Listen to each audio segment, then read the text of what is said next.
December 3rd, 2024, 2:47 a.m. Beijing time. A transaction confirmation flashes across a screen in the headquarters of Zijin Mining Corporation.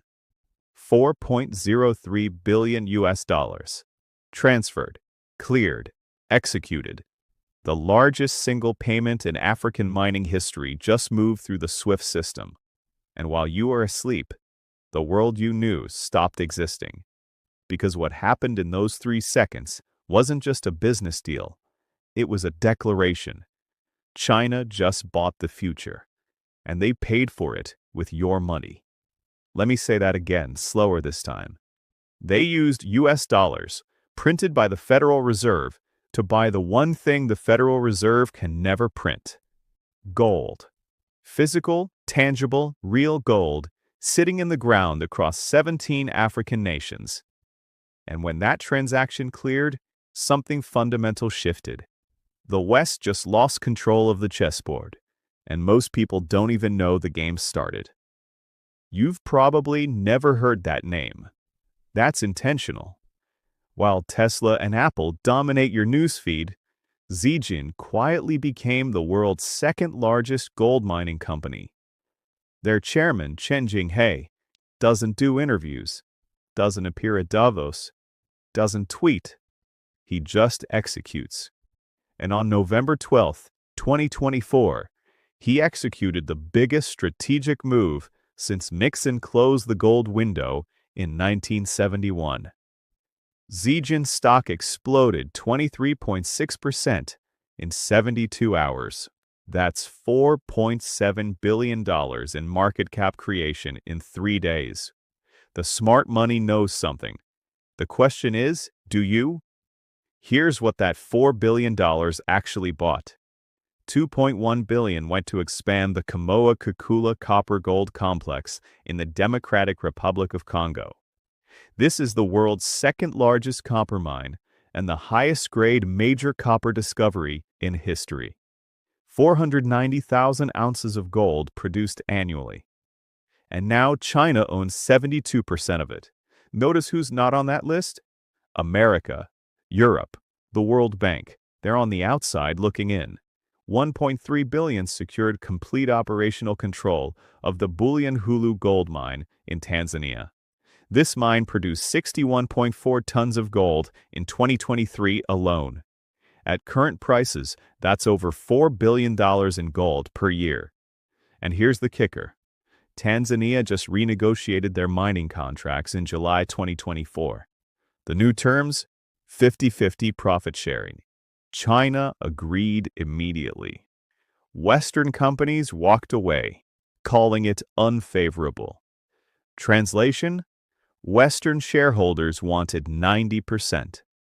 China said, "We'll take 50 and build you 3 hospitals and 2 universities." Guess who got the deal? $600 million lockdown exploration rights across Eritrea's entire Asmara mineral belt. Eritrea sits on one of the largest undeveloped gold reserves in Africa. Conservative estimates put it at 3,000 tons of unmined gold. That's more than 40% of America's Fort Knox reserves. And it's sitting in a country that just gave China exclusive first access. But let me zoom out, because these aren't isolated deals. This is a pattern. In the last 18 months, Zijin has executed 11 major acquisitions across Africa. Combined value? $14.7 billion. 7 countries, 4,200 miles, and every single one of these mines is connected to Chinese-built infrastructure. Direct rail and port access. Mine the gold, transport it on Chinese railways, ship it on Chinese vessels, refine it in Chinese facilities, price it on Chinese gold exchanges. Cut out every single Western intermediary. They're trading depreciating paper for appreciating assets at scale. Now I need you to understand why Africa specifically. The African continent holds 30% of the world's mineral reserves, but produces only 7% of global GDP. That gap isn't an accident. That's 150 years of colonial extraction.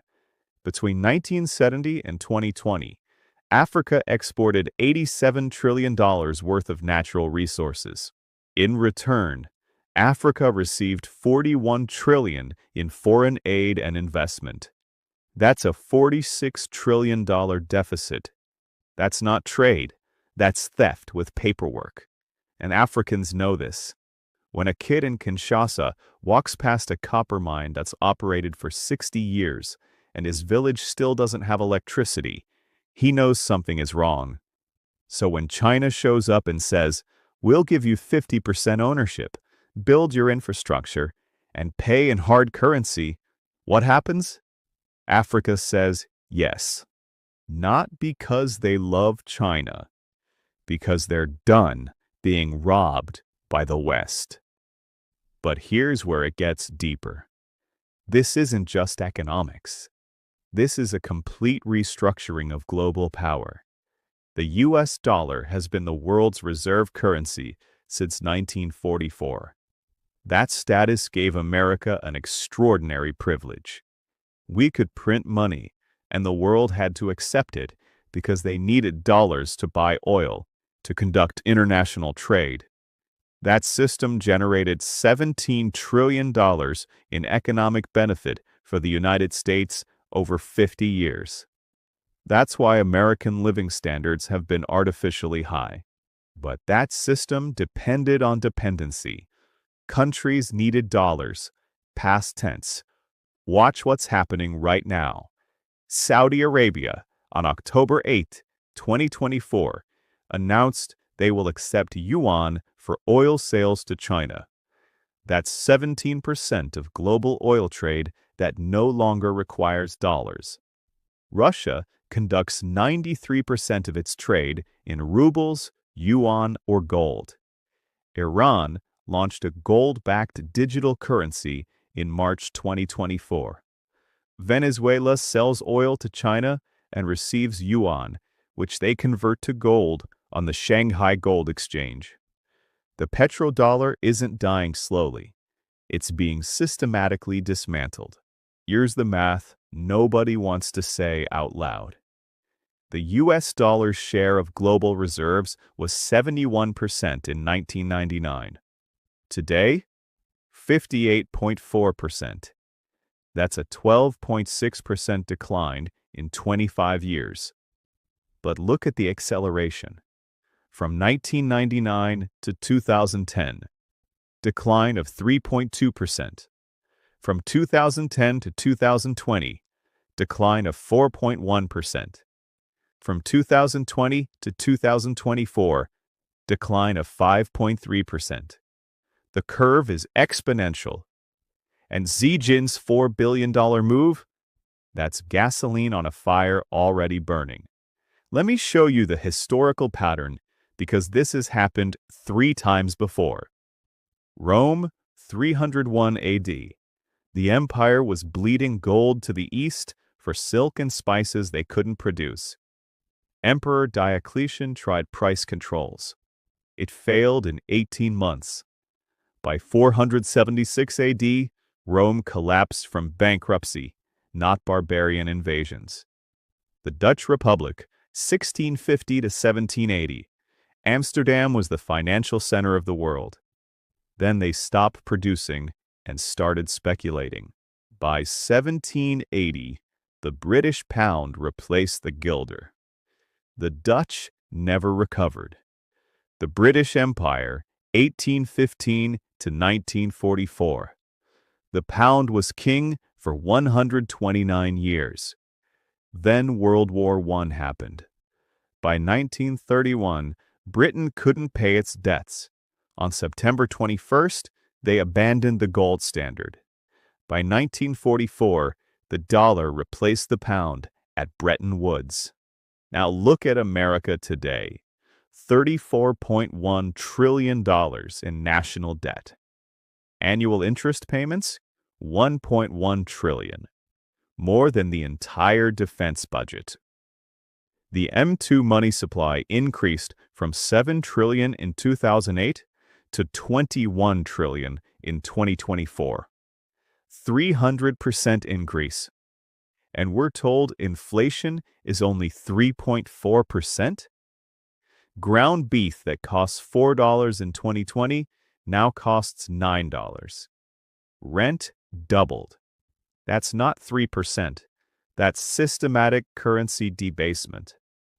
And while your purchasing power evaporates, China stockpiles the one asset that can't be printed. Here's China's gold timeline. 2001, they produced 190 tons domestically. 2007, they passed South Africa as the world's largest producer. 2013, they import 2,197 tons in 1 year, more than Fort Knox. Then in April 2019, they stopped reporting to the IMF. Last reported figure was 1,948 tons.